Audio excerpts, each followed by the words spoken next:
in the sense that they're different, they're unique to us, and they're not cheap. So I'm rewatching Sister Wives and oh my gosh, I totally forgot how hideous that jewelry was. The big Southwest with the square around it. Honestly, it looks like something straight out of Scooby-Doo's wardrobe. No wonder they couldn't sell a thing. I remember one of the reviews when they launched their website saying the prices were so high that real moms couldn't even think about buying it without taking out a second mortgage. Then Robyn came up with some brilliant explanation, saying the prices were justified because it was sterling silver. Lol, okay, I'm a sterling silver girl myself, and trust me, it's not that expensive. But sure, keep telling yourself that. Honestly, this jewelry looks like it belongs in one of those 25-cent gumball machines from the 90s. Cheap, tacky, and totally unappealing. It's like they were trying to sell things you'd expect to find on Zulily at a we need to clear inventory discount. And let's talk about the business side of things, shall we? The fact that they chose this over starting a gym really says a lot about KODY's lack of business sense. And let's not forget the obvious favoritism, because this was all Robyn's idea. Seriously, the designs look like someone practiced their graffiti tag on the side of a freeway and just decided to put it on a necklace. Who, in the hell, would ever wear that Southwest pendant? Even if it's someone's initials, it's still a disaster. And if it's not your initials, well, now you have to explain to everyone that it stands for Sister Wives. Yep, a polygamy reality show where they sell jewelry. That's sure to make you the life of the party. They could have actually made this jewelry business work if they just made a few signature pieces that were a little pricier and kept the rest of the collection more affordable. It wouldn't have made them millionaires, but at least it would have generated some real income. Throw in some designs from the kids for more affordable options, and let the other wives create their own signature pieces. But nope, Robyn needed all the control, and that's exactly where they went wrong. We've got so much to dive into today, so let's not waste any time. Let's jump straight into it. Hey everyone, what's up?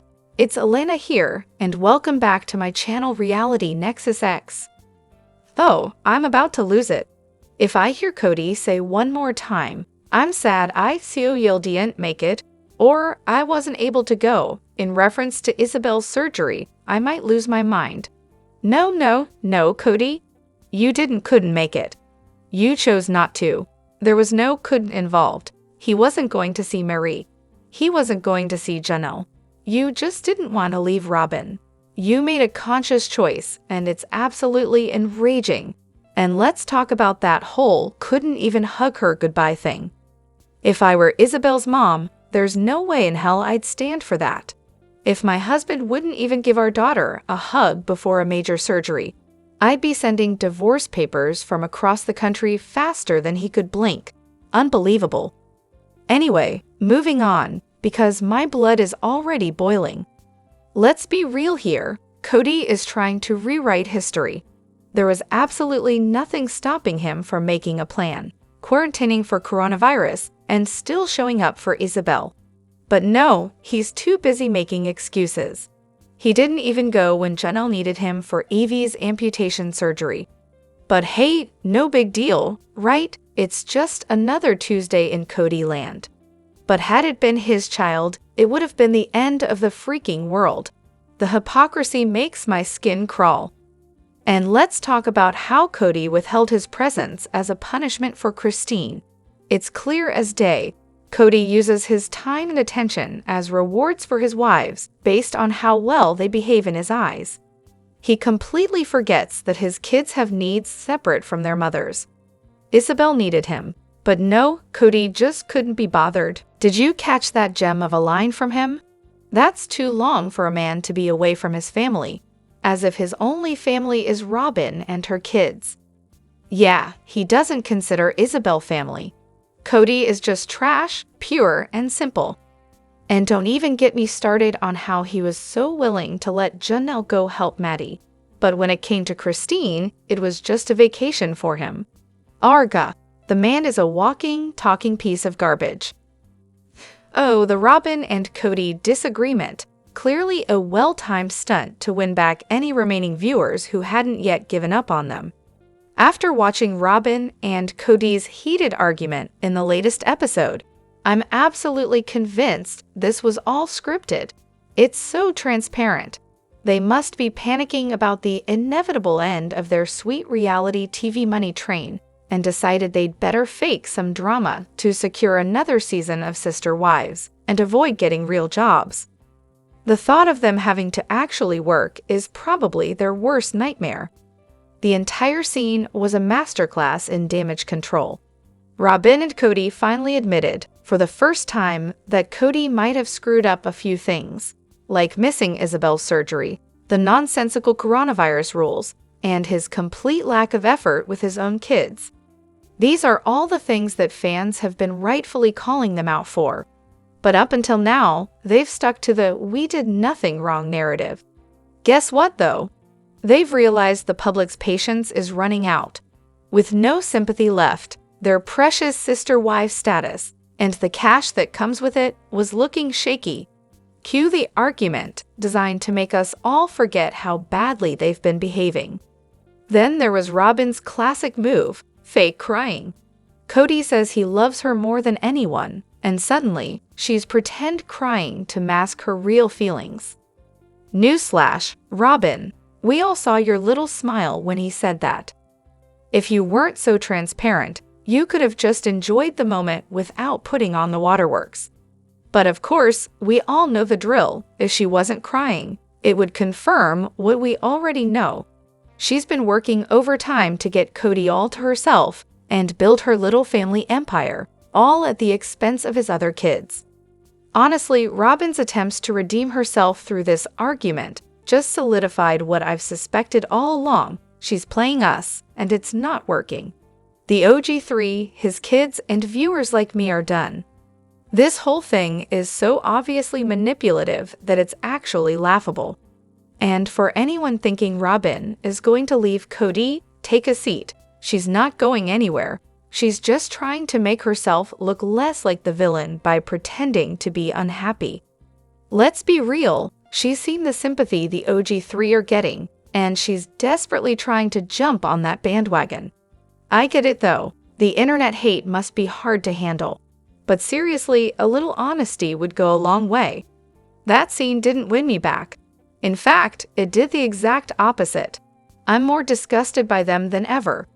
After over a decade, Robyn's suddenly concerned about KODY's relationship with his other kids.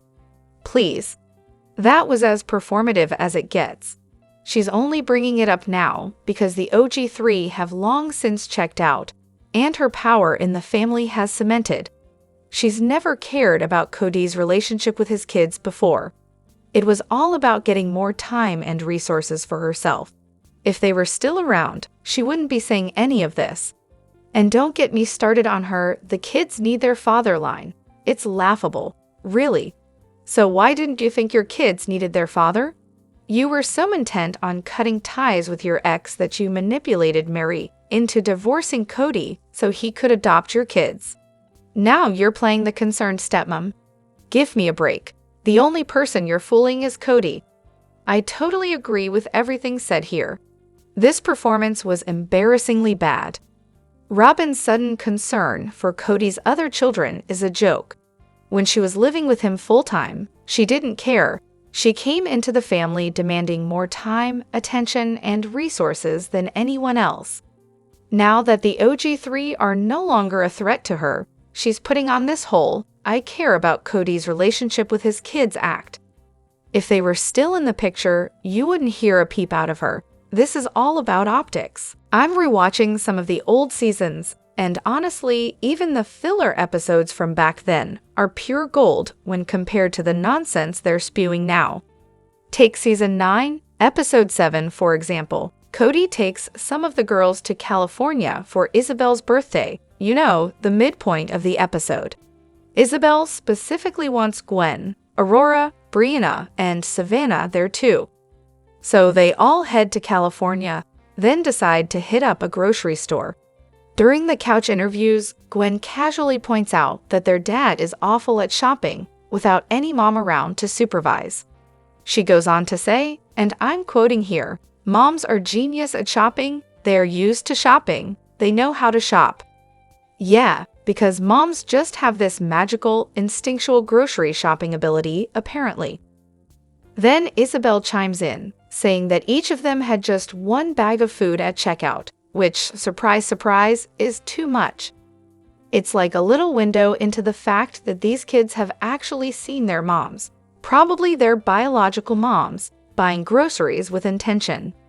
They've been to the store 1,000 times. They know what's up. Kids notice everything, whether you want them to or not. And they're honest to a fault, spilling your secrets at the worst possible moments. Because, unlike Robyn, they don't think they need to lie about everything. Next, they hit the checkout, and the cashier, probably too used to dealing with KODY's shopping disasters, says, "Are you ready to receive the longest receipt I've ever printed?" And then, without skipping a beat, Brianna responds with, "Really? My mom's gotten bigger though." Like, wow, talk about an unfiltered moment. Kids are too pure to realize they're dropping bombs on their parents' lies. Now about that whole budgeting claim Robyn made in Season 19, Episode 3, where she insists she was learning how to budget when she joined the family. This whole trip to California is all the proof we need that she was lying. Shocker, right? This was back when she was in full, I know how to handle money mode. But here's Brianna casually calling out how not careful they were with cash. Even on a heavily edited show like this, Robyn's inability to cover her tracks is just embarrassing. Seriously, girl, get a grip. And let's talk about Robyn's famous budgeting skills, shall we?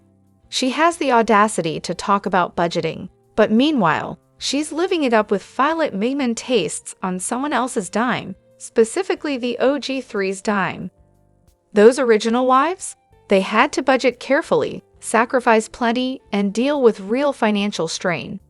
Their kids knew what it felt like to go without. Robyn? Not so much. She wouldn't know genuine poverty if it hit her in the face.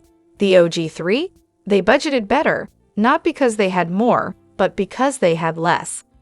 And honestly, out of all the despicable things she's said and done, this is the one that takes the cake. She's bled this family dry since day one. What has she contributed? Alienating KODY from his entire family and spending hundreds of thousands of dollars that were meant for everyone.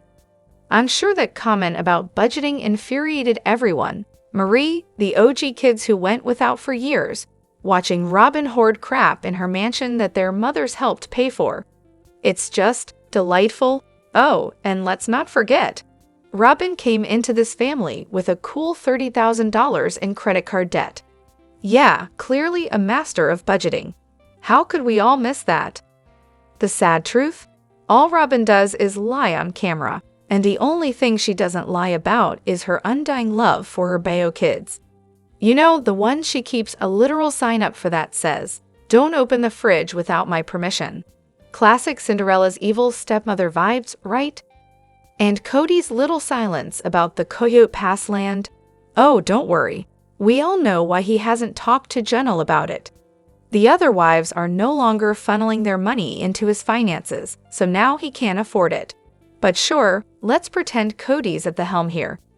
I'd bet my last dollar that it was the wives who kept Coyote Pass funded, not KODY and Robyn. But hey, who needs facts when you've got a scripted narrative? Robyn, the pretty wife. I'm diving into a hardcore binge to prepare for the new season. And I still can't wrap my head around why Robyn's always crowned as the pretty one. I get it, ranking women based on their looks is gross and outdated, and it's equally messed up to comment on anyone's body.